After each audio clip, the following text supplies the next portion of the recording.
Buenas, ¿cómo andan?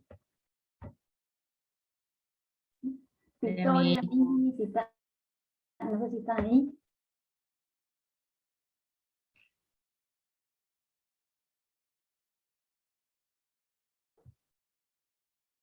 Ahí, termino de emitir. Bueno, vamos a arrancar, porque hoy tenemos 3 lecturas y si no, no vamos a llegar con el tiempo. Vamos a arrancar con la de Evita. No sé si Mili o Victoria, si la pudieron leer, si la tienen a mano.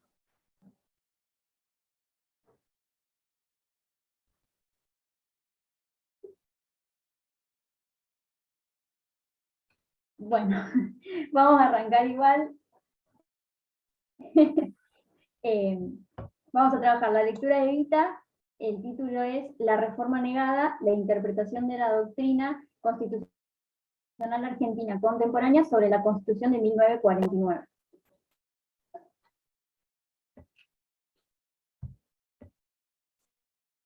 Primero y principal, vamos a ver por qué la autora se refiere sobre esta Constitución como la reforma negada. ¿Sí? Esto da que en gran parte de los manuales de enseñanza constitucional, de derecho constitucional en Argentina, la reforma del 49 no es incluida, o, en cierto caso, se la trata como, de manera marginal, dice la autora, destacando su no vigencia actual, pero se niega esa importancia de la reforma de la Constitución del 49 como un antecedente importante. Y entonces lo que trata de ver esta lectura es la interpretación que hace la doctrina sobre la reforma del 49 y cómo la incluye en los libros del derecho constitucional. Entonces, ¿cómo aparecen los manuales? O como un capítulo, sí, como un apartado histórico de las reformas constitucionales, que ustedes ya han visto seguramente que la Constitución Nacional tiene varias reformas, se lo trata a esta Constitución del 49 como un apartado de esas reformas, o directamente no se incluyen en algunos tratados. La autora menciona 3 aspectos en los cuales la doctrina reflexiona en lo que respecta a la Constitución. ¿Sí? El primero es la cuestión de la legitimidad, ¿sí? Si esta reforma del 49 es legítima. El segundo es cuáles son los verdaderos objetivos de la reforma. Y el tercero es un paralelismo que realiza la autora con la Constitución con la reforma del 57. Primero vamos a hablar de lo que es en cuanto al análisis de la legitimidad. Esto trata respecto del artículo 30, ¿sí?, de la Constitución del 53, que es el artículo que habilita el proceso de reforma. ¿Sí? Este mismo dice que la reforma puede reformarse en todo o en cualquiera de sus partes, y que la necesidad de reforma debe ser declarada por el Congreso con el voto de 2/3 partes, al menos de sus miembros, pero no efectuará sino por una convención convocada al efecto. ¿Sí? Este es el artículo que habilita el proceso de reforma constitucional. Entonces la autora va a plantear el análisis sobre la legitimidad de esta reforma, teniendo en cuenta si se cumplen o no se cumplen los requisitos del artículo 30. En primer lugar, el primer requisito es que el Congreso establezca qué artículos o materias serán objeto de la reforma.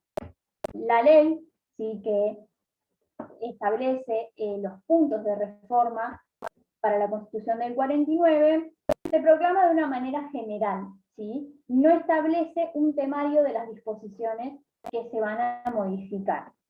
Por esto es que la doctrina mayoritaria dice que esta reforma no cumple con el primer requisito del artículo 30. La doctrina minoritaria dice que es legítima, ¿sí?, porque la reforma puede ser de forma total o parcial, como dice en el artículo. No sé si van bien, como no los veo, no sé si me vienen siguiendo, si están perdidos, cualquier cosa me paran y volvemos a ver. Este primer punto tiene que ver Hola. con una... Hola Bruno, ¿cómo estás? Bien, yo sí estaba perdido totalmente, porque llegué corriendo. Pero ya está, ya está. Estamos hablando de la reforma de 1949, Tal cual. ¿sí? Bien, bien, bien. Estamos hablando de el análisis que hace la doctrina de esta reforma. ¿Sí? Cómo ven la doctrina algunos puntos. Ahora estábamos hablando en virtud de la legitimidad. O sea, si esta reforma es legítima para la doctrina, o sea, Sí, si cumplió con los requisitos del artículo 30. Ya vimos el primer punto perfecto. y se marca claramente una ruptura de la continuidad con las reformas anteriores. Ustedes ven que hay varias reformas y a partir de la Constitución del 53, y que esta es la que marca una ruptura, sí, que se hace de forma diferente. El segundo punto de análisis, siguiendo de la mano de la legitimidad, es que la necesidad de reforma sea emitida por una declaración del Congreso y no por una ley. Tenemos que, ya lo dije anteriormente, que se sanciona por una ley, ¿sí?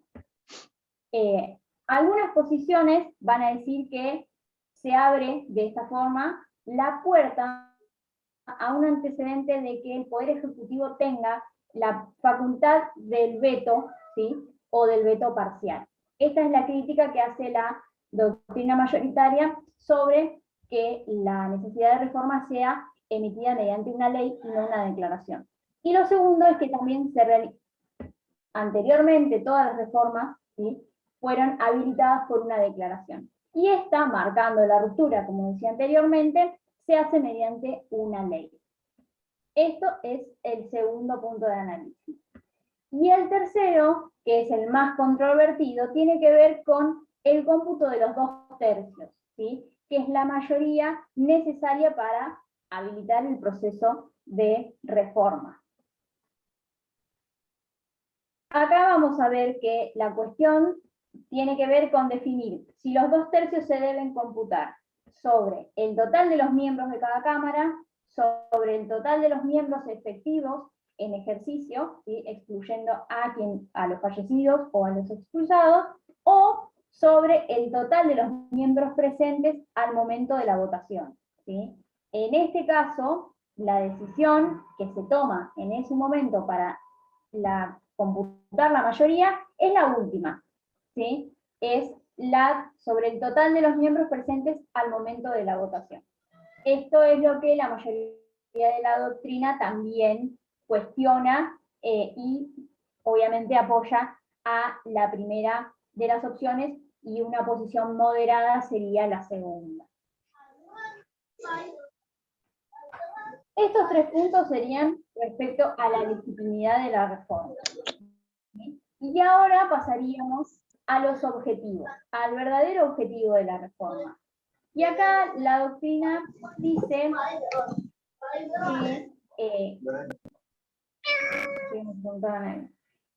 que el objetivo de la reforma era para perpetuar el poder de Perón, ¿sí? ¿Y a qué se refiere con esto? Dice en la doctrina, ¿cómo que?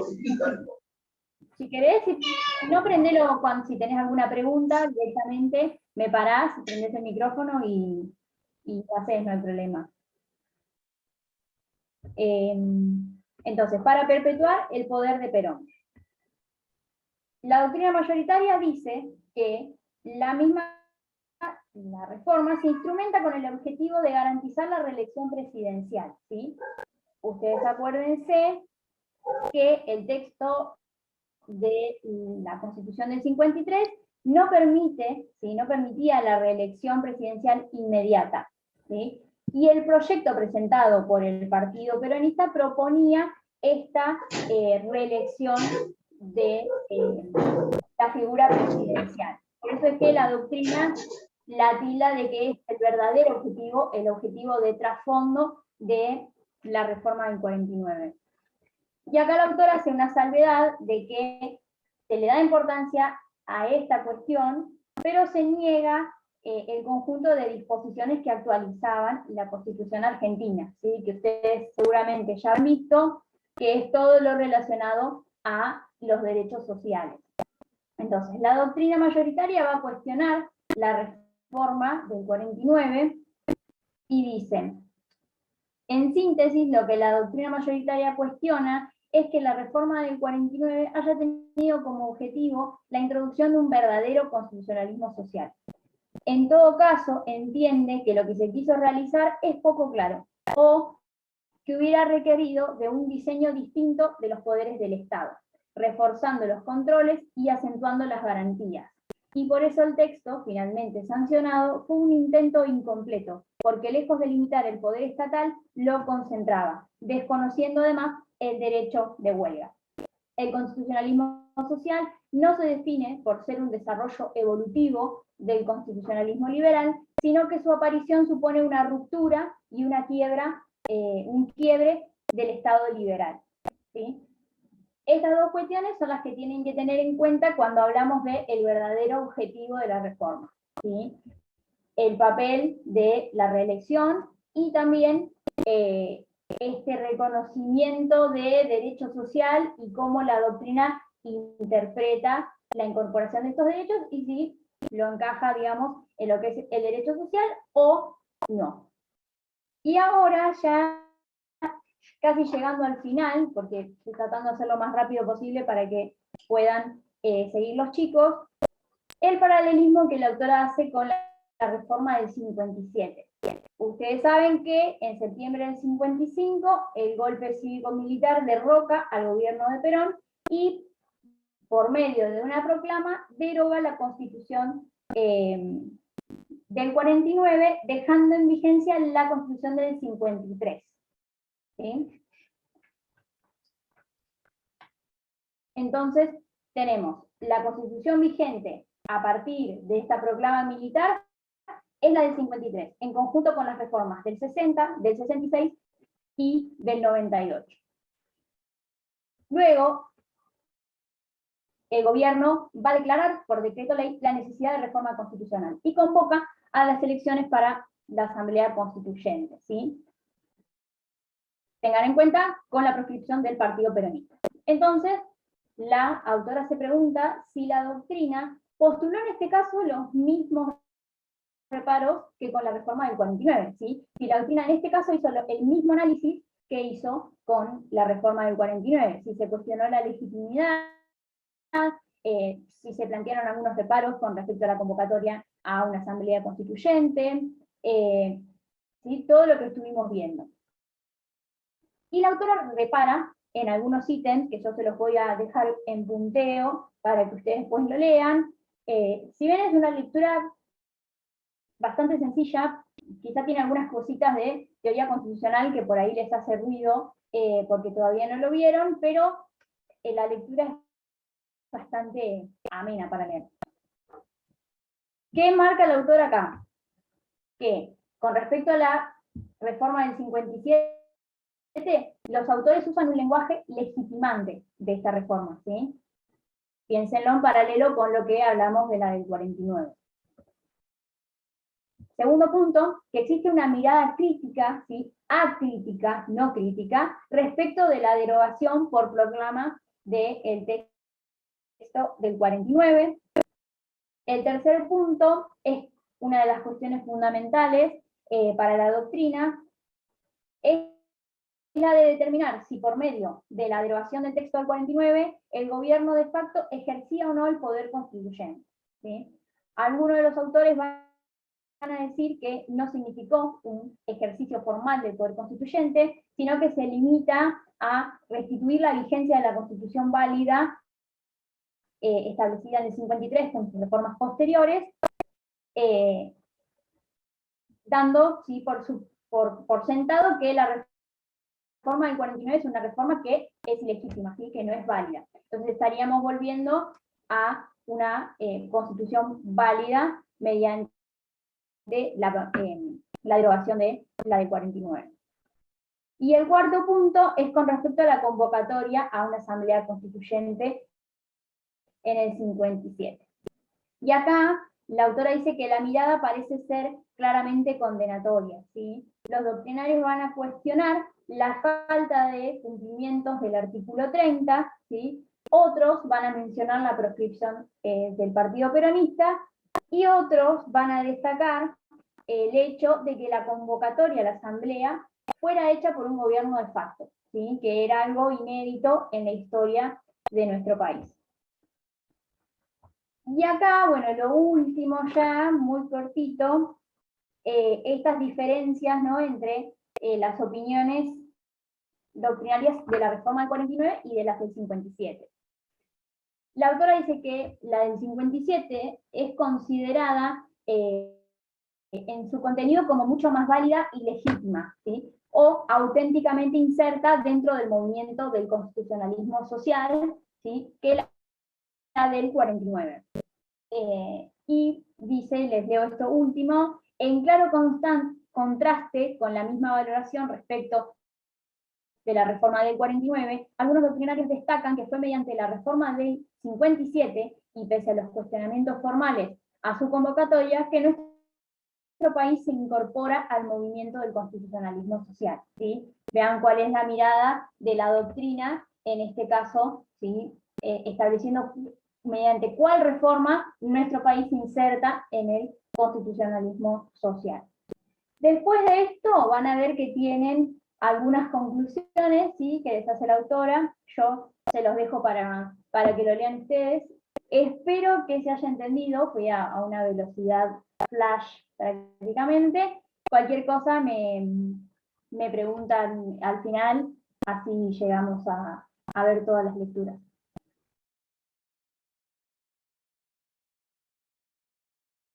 Bueno, chicos, ¿cómo andan? ¿Me escuchan bien ahí? Bueno, vamos a seguir con la próxima lectura, Sí. que es la de Marcos Novaro, que es la historia argentina de 1955 al 2010.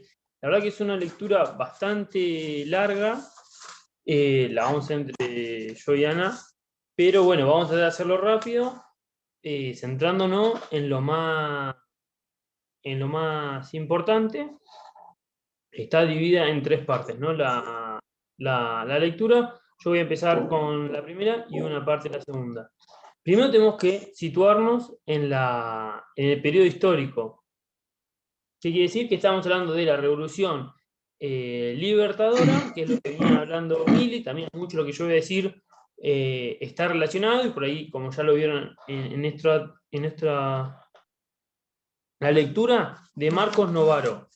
Es historia de la Argentina de 1955 a 1810. Si querés, ahí te digo cómo aparece en el campus. Creo que es como L.O.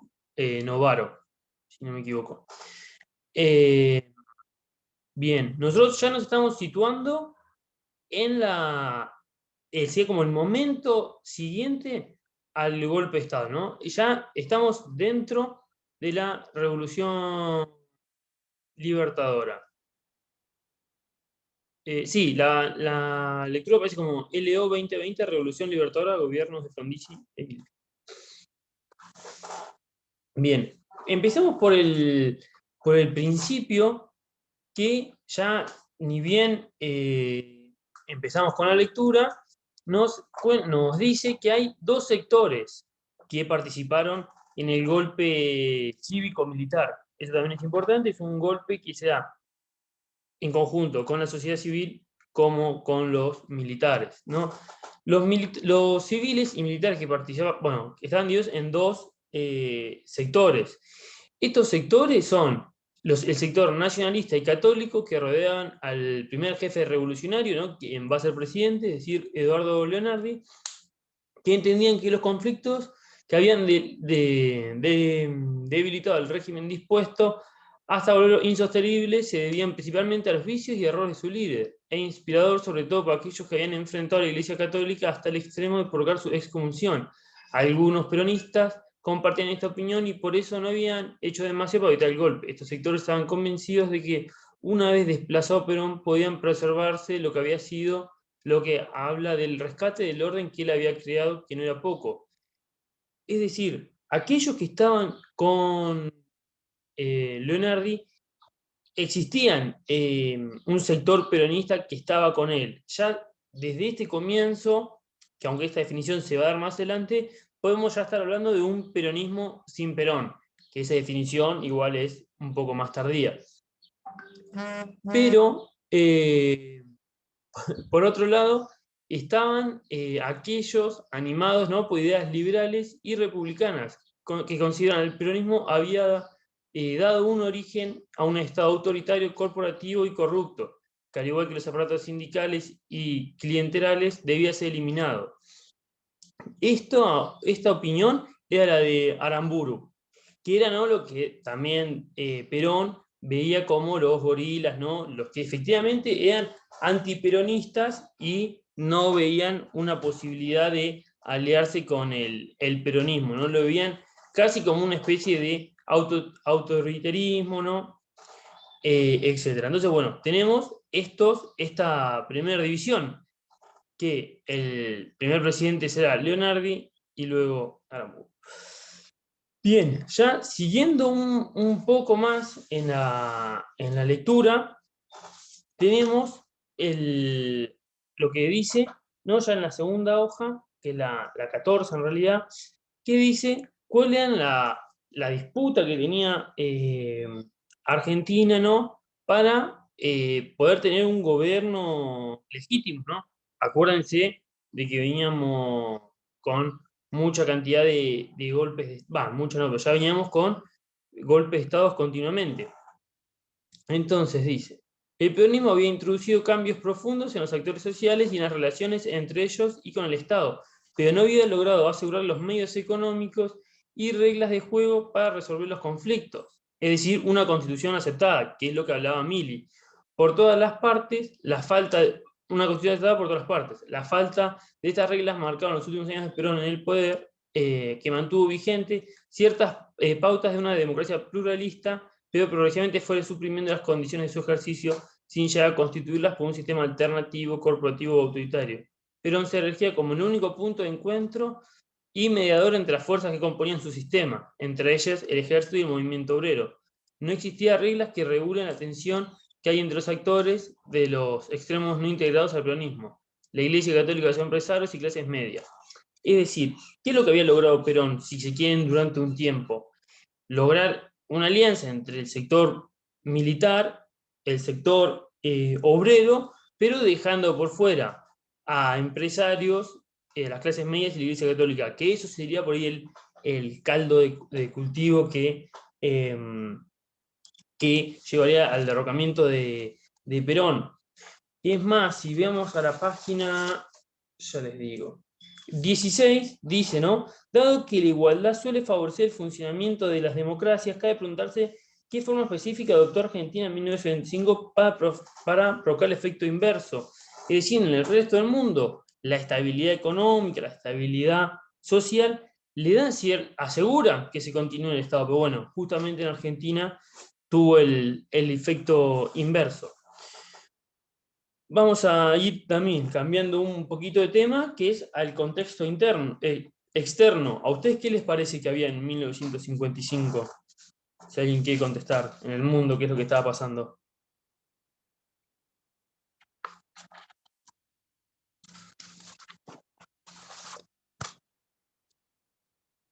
Nadie se anima. Bueno, estamos hablando, ¿no?, ya de la época de posguerra, entrando ya, ¿no?, en la Guerra Fría, ¿no?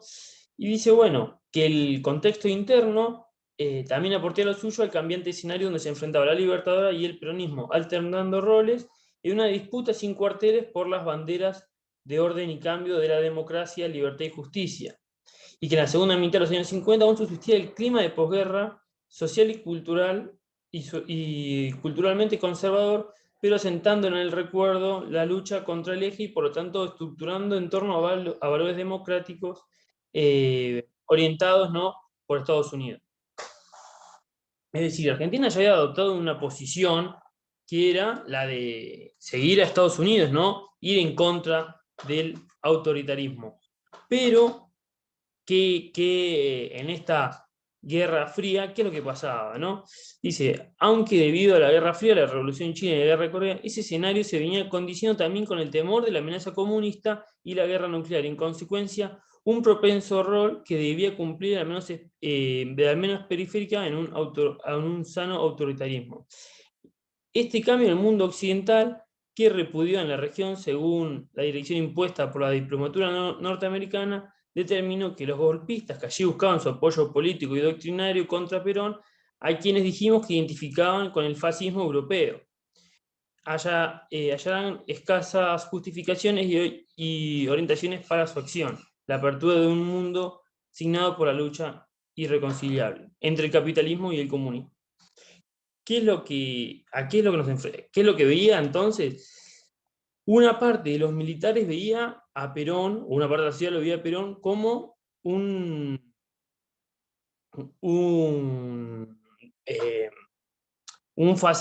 relacionado al fascismo europeo, es decir, y mientras que ya la Argentina se estaba alineando con Estados Unidos, cosa que lo vamos a rever específicamente en la siguiente dictadura, pero que ya empieza un poco con ese ideal. Luego tenemos otro tema también diferente, que dice, ¿no? ¿Cuáles fueron? Acuérdense que Perón se tuvo que exiliar. Y bueno, ¿cuáles fueron las medidas que tomó él para regresar al poder? ¿Algunos se acuerdan? Ya les digo en qué página está. Tiene que ser por la 30, más o menos la página 30. Recuerden que Perón fue exiliado. Bueno, vamos a empezar. El primero es cuáles fueron las medidas que tomó. La primera fue la acción militar, ¿no? Dice, en los primeros meses creyó que una posible contraofensiva rápida responsabilizó a la Armada, a la Iglesia y a la oligarquía por su derrocamiento y llamó a la insurrección del pueblo y el ejército, que terminaría en la masacre de José León Suárez. Que bueno, eso también lo pueden leer en específico, la verdad es muy interesante, ¿no? El golpe de Valle, que bueno, termina con la masacre de León Juárez, que es un intento de golpe. Otra herramienta fue el activismo sindical y de los grupos militares. Se realizaron intentos por tomar el control de esas organizaciones y cuando se realizaron elecciones volvieron a ganar las listas peronistas. La legitimación del peronismo gremial culmina en el Congreso Normalizador de la CGT cuando se dio origen al polo sindical de las 62 organizaciones. Por un tiempo la CGT sea la voz legítima del gobierno del movimiento peronista en el país. Y luego, ¿no? Otra de las medidas fue reconciliarse con la Iglesia Católica, que ya habíamos dicho que mantenía una disputa. Dice, culpando a la masonería por su derrocamiento, reconciliarse con el ejército y con los empresarios, mostrando como la mejor barrera ante el peligro de la guerra, social. Y por último, dice, frustrar el intento constitucional, desautoriza las listas peronistas y alienta el voto en blanco, que fue exitoso y mostró que seguía vigente. Sirvió para crear un clima convulsionado. Porque, bueno, es lo que veníamos hablando de esta Constitución del 57, que, bueno, ya de eso estuvo hablando Mili, pero, bueno, ahí en la lectura está también un poco detallado. Y ahora sí, ya vamos a pasar directamente al gobierno de Frondizi, que lo que hizo este gobierno, o el puntapié inicial, fue que se creía que la democracia finalmente lograría afirmarse. Pero bueno, y dice mucho más todavía, tanto en el campo del antiperonismo como el peronista. Es decir, se habían ilusionado también los peronistas con que era el puntapié inicial de una democracia sostenida en el tiempo, pero bueno, vamos a ver que esto no fue así. Pero bueno, recuerden que la UCR antes de eso se había dividido, teníamos la UCR del pueblo, la Unión Cívica Radical del Pueblo con Balbín, y la Unión Cívica Radical Intransigente con Frondizi, que tenía cierto apoyo peronista y cierto apoyo gremial.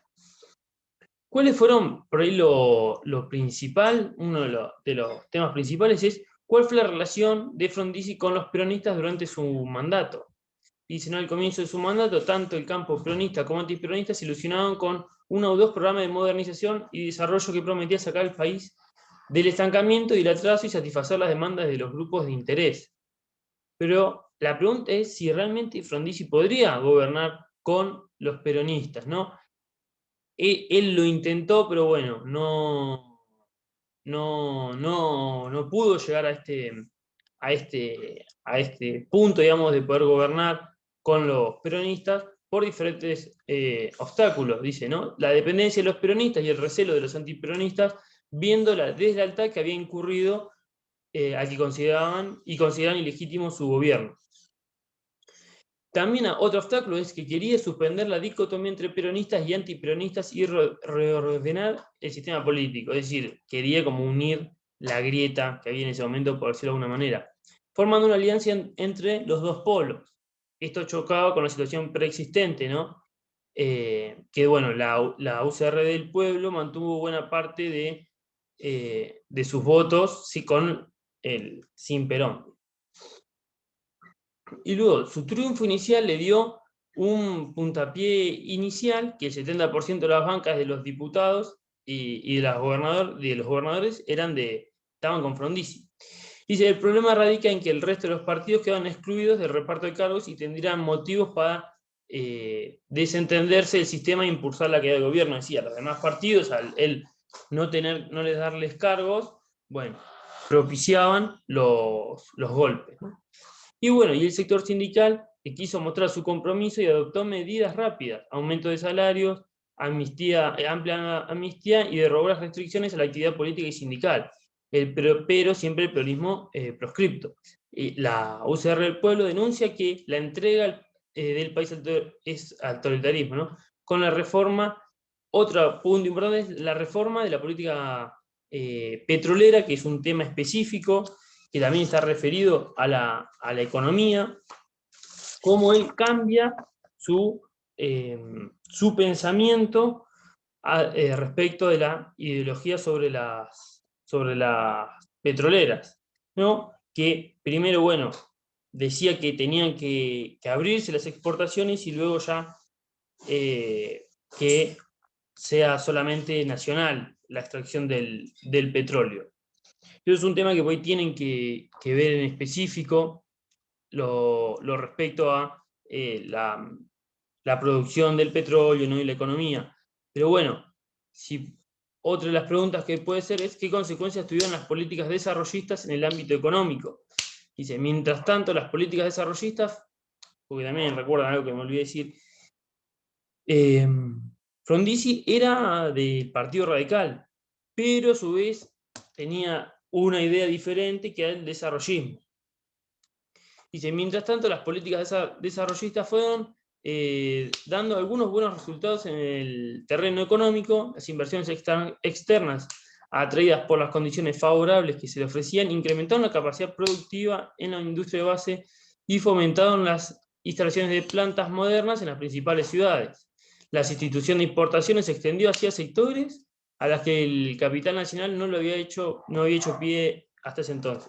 Eso, recuerdan lo que vimos en la clase pasada, ¿no? La sustitución de importaciones, que Argentina seguía con una economía muy cerrada, es decir, producía para sí mismo, no estaba todavía con una apertura al mundo. La producción de automóviles y acero y combustibles se creció aceleradamente, el sector público también aumentó su inversión, sobre todo en grandes represas y caminos. Estos logros, con todo, no bastaban para diezmar el proceso político. Para mantener las inversiones era menester garantizar la tasa de ganancias estables y elevadas, dada la fragilidad de la base del apoyo del gobierno y las impugnaciones a su legitimidad de los dos bandos que gravitaban en la lucha política.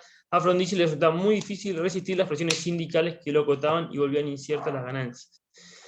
Es decir, aunque a Frondizi le estaba, podemos decir, yendo relativamente bien en lo económico, en lo político estaba perdiendo mucho apoyo, ya que tenía la propia interna de su partido y que tampoco ni los sindicales, ni los peronistas, ni el sector peronista lo apoyaba.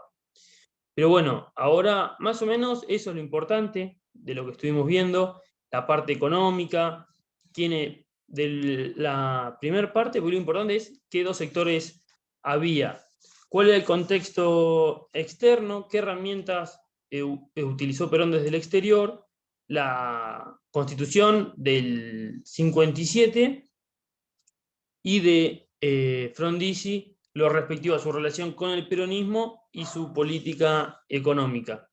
Así que ya los dejo con Anita, que va a dar la segunda parte de la lectura. Bien, perfecto. Bueno, ahí les estoy mandando por chat, ¿sí? Un esquemita que hice, porque como sabía que no íbamos a llegar a ver todos los puntos de la lectura al ser tan larga, pero sí para que ustedes puedan, cuando se enfrentan a la lectura, prestar atención más que nada a estos puntos.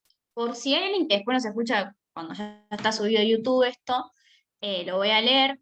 De lo que queda del gobierno de Frondizi, más allá de lo que dijo Octavio, ¿sí?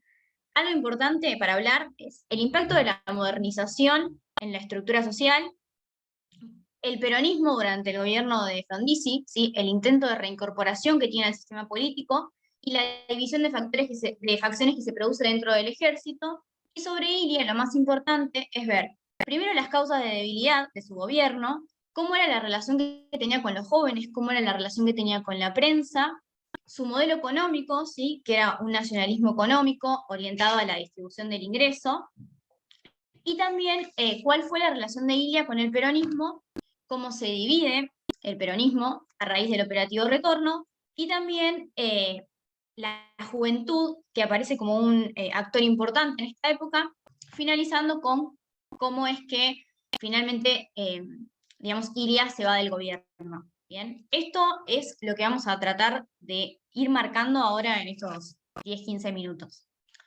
Bueno, primero lo que voy a decir, para abordar esta lectura de Novaro y toda esta etapa, digamos, de los 60, de los 70 en Argentina, tienen que sí o sí tener en cuenta que van a tener que analizar conjuntamente tres actores importantes. Primero van a tener siempre que tener presente, ¿sí?, qué era lo que estaba sucediendo dentro del peronismo, ¿sí? Dentro del peronismo me refiero tanto a nivel electoral, ¿sí?, como lo que estaba sucediendo a nivel sindical.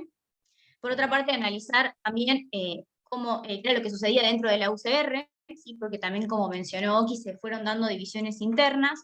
Y por último, ver qué era lo que pasaba en las Fuerzas Armadas. Que las Fuerzas Armadas también tenían, digamos, divisiones y problemas dentro de las fuerzas. Bueno, ahora sí, dado esta introducción, vamos a analizar un poco lo más importante que queda del gobierno de Frondizi, que tiene que ver con esta modernización. Y bueno, ¿y qué es esa modernización? Hace referencia, y el autor lo explica bien, de que durante esta época se dio una modernización, una apertura al mundo, ¿sí?, donde se trata de pasar a una actividad más industrial, con maquinarias, y eso hace que empiece a cambiar, ¿sí?, la estructura social. ¿Por qué? Porque hay reglas antiguas y tradicionales que ya dejan de funcionar para ese contexto, ¿sí? Y también hay un auge o una demanda mayor, ¿sí?, de empleos más calificados, ¿sí? Porque esas máquinas que venían y que se utilizaban, teníamos que después encontrar gente, ¿sí?, que pueda manejarlas, ¿sí?, que las entienda, y por eso es que se ve como un movimiento de clases, porque hubo un sector, ¿sí?, que no se pudo adaptar rápidamente a esos cambios y que por lo tanto vio, digamos, perjudicado su nivel de vida o los privilegios y la clase que mantenía hasta ese entonces. Otra cuestión importante tiene que ver también, y relacionado con esto que decía, con que se produce un gran auge de las ciudades, ¿sí?, una movilización desde el campo a la ciudad, pero que lo que sucede es que aquellos que no podían competir en ese nuevo mercado que necesitaba mano de obra calificada, tenían graves problemas para acceder a la vivienda. Entonces es durante este periodo, ¿sí?, donde empiezan a proliferar lo que se denominan las villas miserias, ¿sí?, el autor lo explica bien, y empiezan a, digamos, crecer, ¿no?, barrios en lo que se llaman los anillos, digamos, alrededor de las ciudades, o sea, lo que hoy decimos conurbano. Bien, otras cuestiones que ustedes pueden leer solos, sí, tiene que ver con cómo impactó digamos, la expansión de los medios de comunicación, bien, cómo la televisión se va haciendo más accesible a clases más bajas, cómo también se ve un aumento, ¿sí?, de alumnos universitarios, sobre todo de mujeres, ¿sí?, que en esta época se ve muy bien, y el autor lo aborda, ¿sí?, cómo aumenta el número de mujeres universitarias.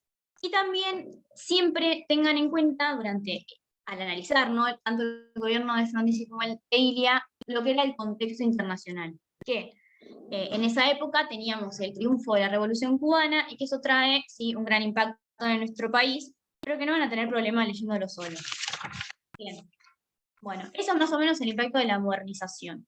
Después lo que sucede, y para terminar con el gobierno de Frondizi, ¿sí?, es que para explicar cómo se produce la caída de Frondizi, van a tener ustedes que analizar cómo era la relación que tenía con el peronismo. Bien, no van a tener inconvenientes, el autor le dedica un par de páginas, pero lo importante, ¿sí?, es que ese intento de incorporar nuevamente al peronismo en el, digamos, en el aspecto político, ¿sí?, en la escena política, no trae los resultados, digamos, que Frondizi buscaba, ¿sí?, que era básicamente lograr que ingrese el peronismo, pero a través de, digamos, de fuerzas neoperonistas que no le otorguen tanto poder, ¿sí?, al líder que se encontraba exiliado, porque Perón en esta época no estaba en el país. Bien. ¿Qué es lo que sucede? Bueno, ya Frondizi, ¿sí?, estaba debilitado para esa época, y entonces las Fuerzas Armadas, ¿sí?, le exigen su renuncia, y asume el gobierno Guido. Pero, como siempre estoy hablando de que tenemos que analizar estos tres actores en conjunto, también dentro de las Fuerzas Armadas se había generado una gran división entre los azules y entre los colorados. Los azules eran el sector del ejército, ¿sí?, que estaban a favor de una salida electoral que buscara, a través de alguna vía que funcione, volver a incorporar, ¿sí?, al peronismo a las listas. Mientras que, por otro lado, los colorados, ¿sí?, que eran la minoría, estaban convencidos de que había que excluir a los peronistas, ¿sí?, de la escena política. Bien. Eso, lo que queda, que yo marqué ahí en el chat, lo pueden leer solos, no van a tener complejidad, pero vamos a adentrarnos un poco más en lo que es ahora el gobierno de Ilia.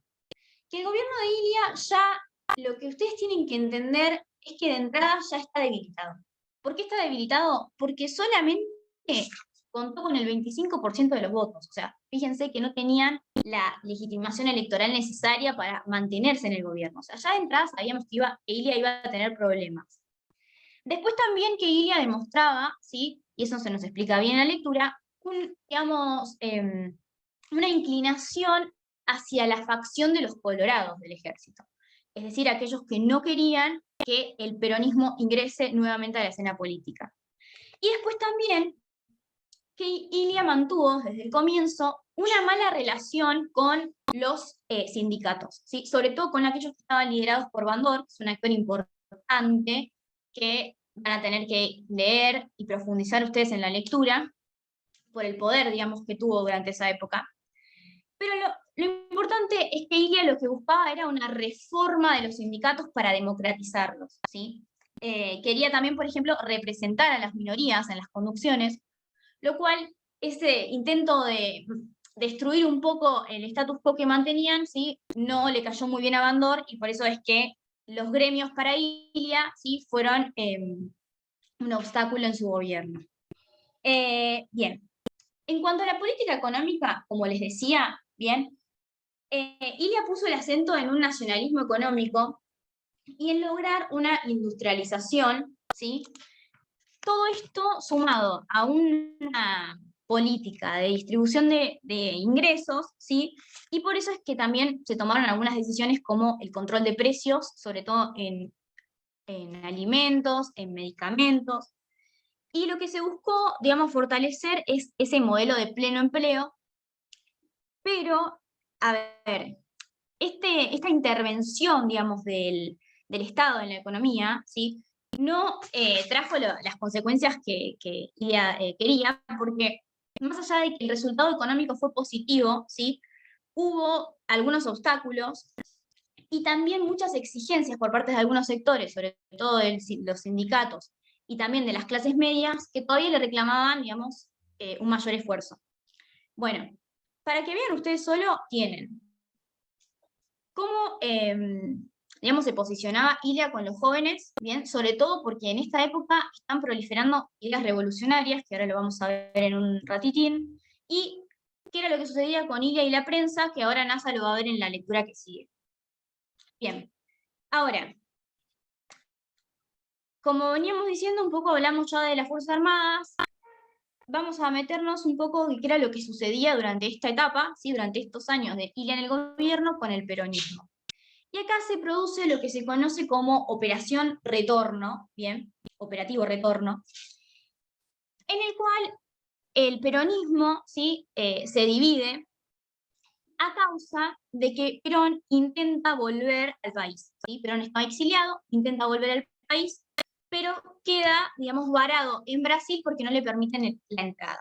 Ahora, lo que Perón había, digamos, organizado, o lo que Perón había arreglado, ¿sí? Con Bandor y con las organizaciones que Bandor lideraba, era una manifestación, o sea, una muestra de apoyo a que regrese el líder a la Argentina, pero que en la práctica, ¿sí?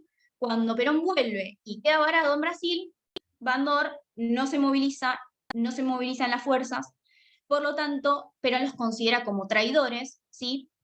Y ahí se produce una escisión en el peronismo, en el cual quedan Bandor y la 62, y por otra parte se crean las 62 organizaciones de pie junto a Perón, ¿sí? Con Framini como una figura, digamos, fuerte, y como digamos, esta organización fiel al líder.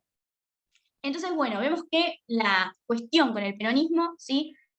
No fue fácil tampoco en la época de Ilia, más allá de que Ilia buscaba que también progresivamente se eliminaran las proscripciones. Bien, vamos ahora con la relación que tenían con los jóvenes y con la importancia que tienen los jóvenes en este periodo, y esto es clave para entender, ¿sí? Porque es la semilla de lo que después van a estudiar un poquito más adelante. A ver, tenemos un contexto en los años 60 que viene con la revolución cubana, con la expansión, digamos, de movimientos y difusiones como del rock, o sea, los hippies, bueno, es la época de los Beatles, más o menos procesos de descolonización. Un poco el contexto ya lo sabemos, porque lo deben haber estudiado en otras materias, pero bueno, ¿cómo impacta esto en Argentina con los jóvenes argentinos? La realidad es que la juventud argentina ya estaba cansada y acumulaba una serie de frustraciones de estos proyectos que al final no se veía, digamos, un impacto positivo en el país, ¿bien? También había un quiebre de generaciones, que era lo que yo les venía diciendo, de que comienzan, y ustedes lo van a poder leer, comienzan a, digamos, verse como malas algunas ideas tradicionales que hasta esa época venían funcionando. Por ejemplo, los jóvenes empiezan a rechazar a la vieja política, y también se cuestiona, bien, a las clases altas, siguiendo con estos lineamientos y estas corrientes, ¿sí? De los pensamientos revolucionarios. Por eso que aparecen ciertas ideas nacionalistas de diversas corrientes. Ahora, algo importante que ustedes tienen que ver, entender en este proceso que describe el autor, es la importancia que tenían los ideales. Los jóvenes comienzan, ¿sí? A agruparse en torno a ideales, y que esos van a los ideales van a ser esta semilla, ¿no? De lo que va a ser después el límite de pasar de las ideas a la acción, ¿bien? Y van a empezar a surgir lo que después vamos a ver en un par de años cronológicamente, los militantes, ¿bien? Y cómo también se explica que los jóvenes van agrupándose, ¿sí? Y formando distintos grupos revolucionarios, que mismo hay un apartado en el cual explica que los jóvenes católicos también tenían y formaron su brazo revolucionario. O sea, esta era una cuestión, ¿sí? Que alcanzaba a todos los jóvenes y a todas las corrientes de pensamiento.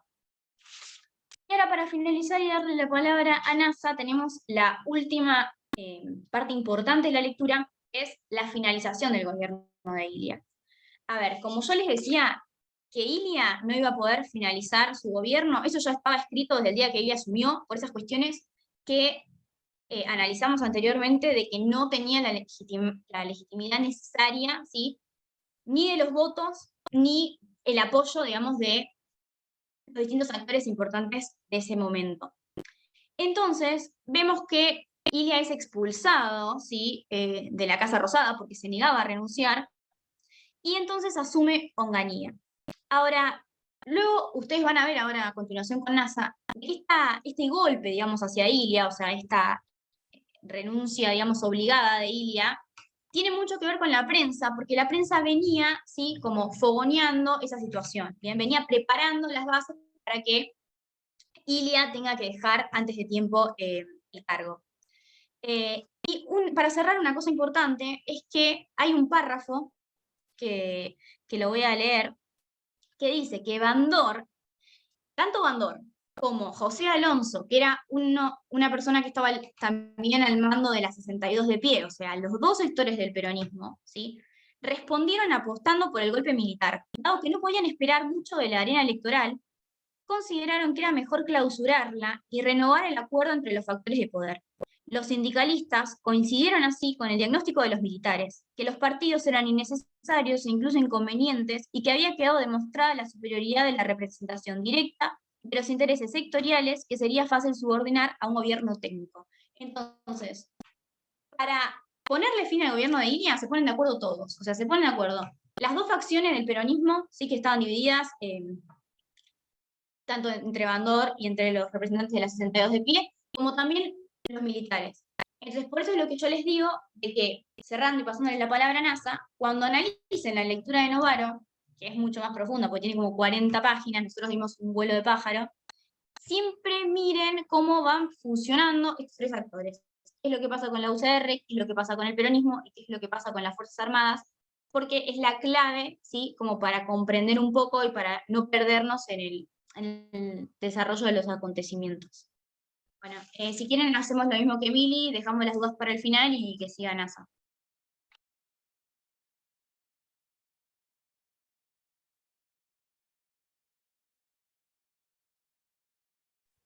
Quise activar el micrófono y apagué la cámara. Bueno, buenas tardes a todos. Vamos a ver la última lectura, que es La conjura de los necios, los que derrocaron a Ilia, de Miguel Ángel Taroncher.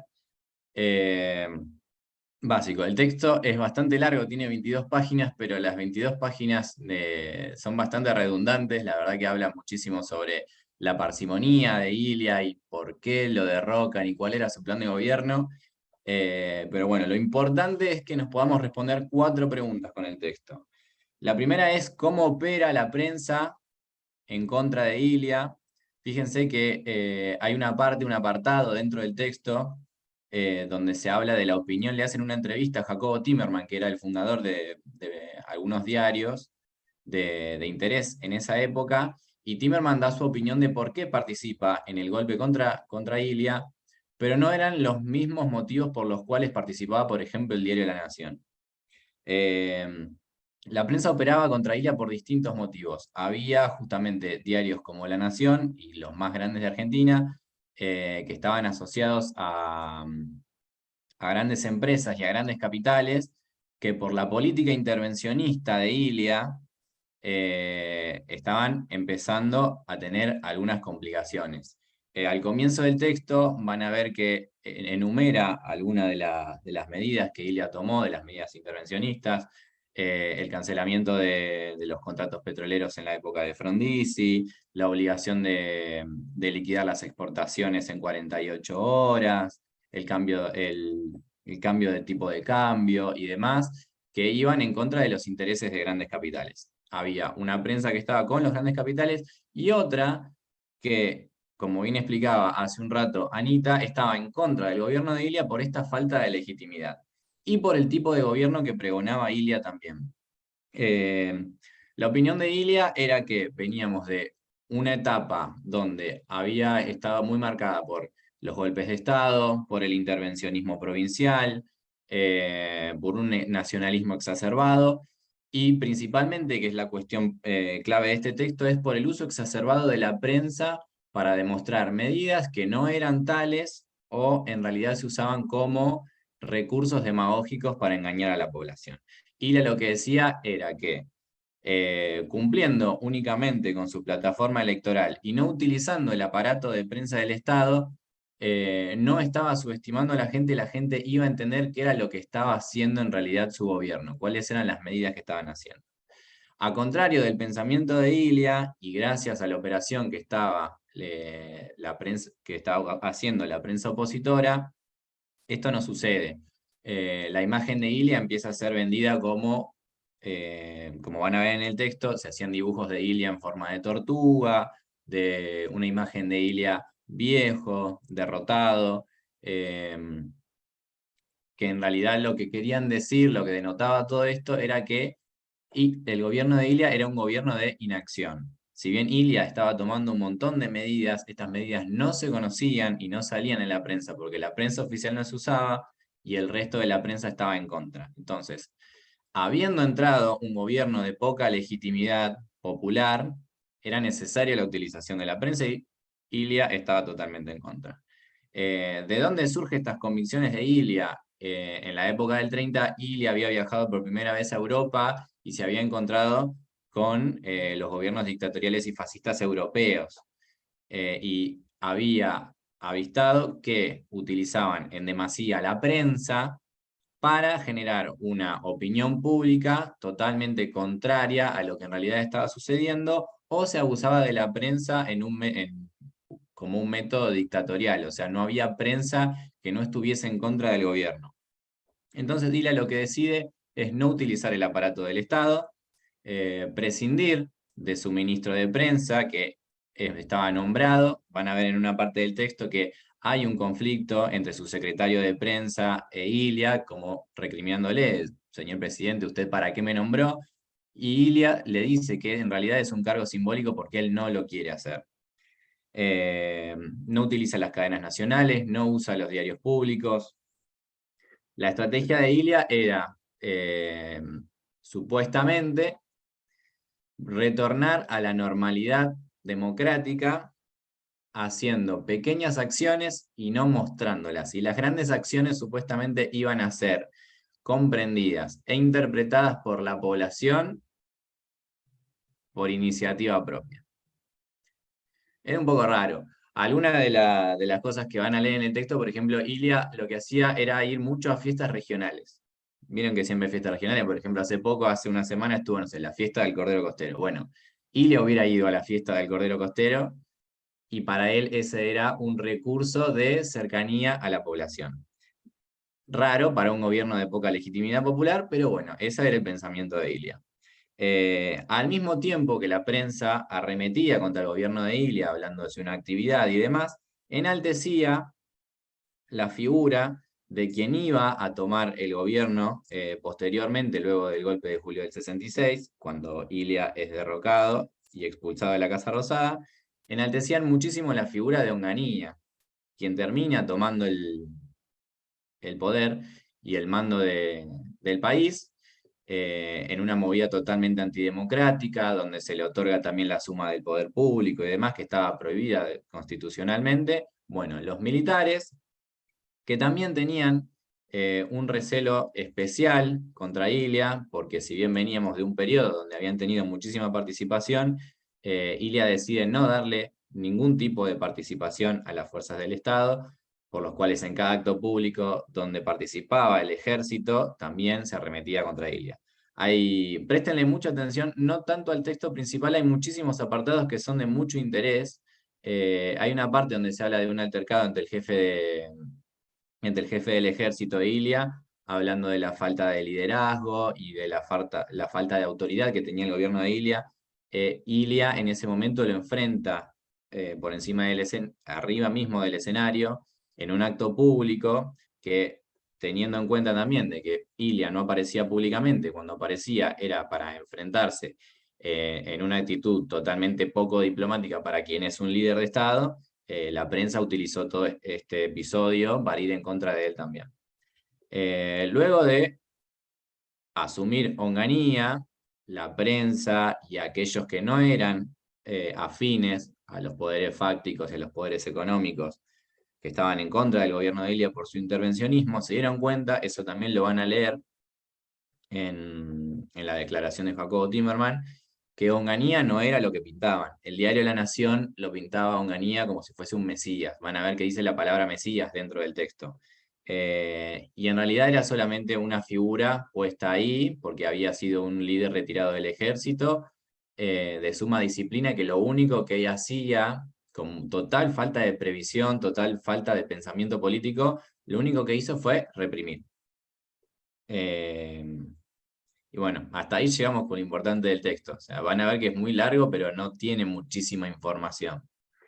Así que bueno, presten atención a los apartados, fíjense también los dibujos de Ilia, cómo lo caracterizaban, cuáles eran los motivos, cuáles eran las medidas intervencionistas de Ilia. Fíjense que Ilia no quería usar el aparato de propaganda del Estado, cuando en realidad había hecho un montón de medidas en favor del interés nacional, medidas proteccionistas, totalmente en contra del modelo de apertura de ingreso de grandes capitales extranjeros que había tenido, por ejemplo, el gobierno de Frondizi o el de Balbín. O sea, también parte desde esa base para terminar con los contratos petroleros que se habían hecho en la época de Frondizi, que van a ver en el texto que en la crítica hablo mucho. Es muy importante que lean la parte de la declaración de Timerman, porque dice, terminó con los contratos petroleros cuando YPF, una empresa nacional, totalmente inexperta y totalmente falta de recursos, no podía manejar los negocios que se estaban manejando desde el exterior. Así que bueno, la información es esa, por cuáles eran las medidas de Ilia, por qué la prensa arremetía contra Ilia, cuáles eran las posturas entre una prensa y otra, por qué Ilia tenía esas ideas, quién sucede a Ilia y qué pasa después con la figura de Onganía. Es lo más importante que tienen que saber del texto. El cuatrimestre pasado en el recuperatorio fue pregunta de examen, cuáles eran los motivos por qué la prensa estaba en contra de Ilia y por qué Ilia estaba en contra de utilizar la prensa oficial. Así que presten atención al texto. Bueno, no sé si tienen alguna pregunta de las otras lecturas de esta. Si tienen alguna duda, aprovechen.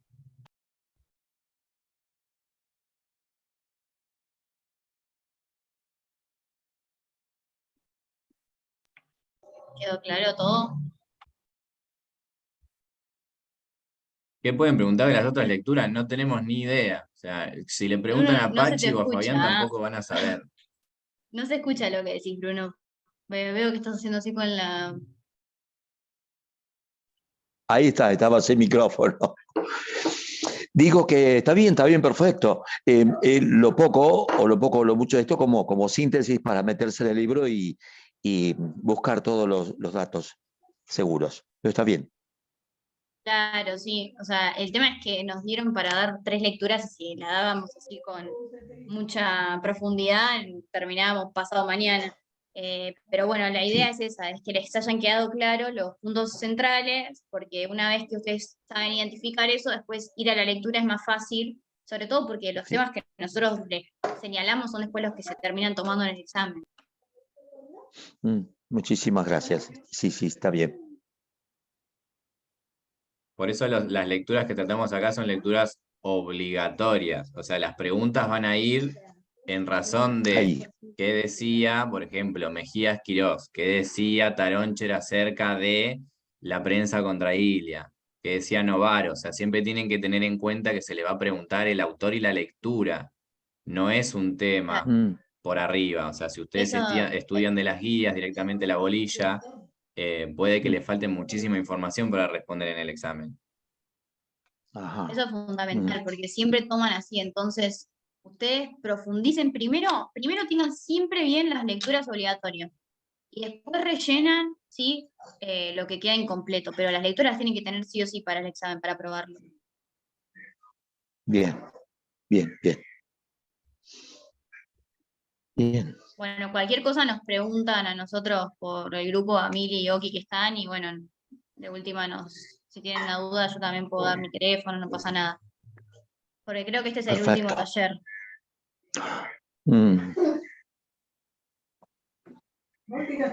Sí. Pero bueno, Buena suerte. en el Buen fin de examen. chicos. Y buen fin de largo, aprovechenlo para estudiar y bueno, para descansar también. Bueno, Gracias. adiós. Igual para ustedes.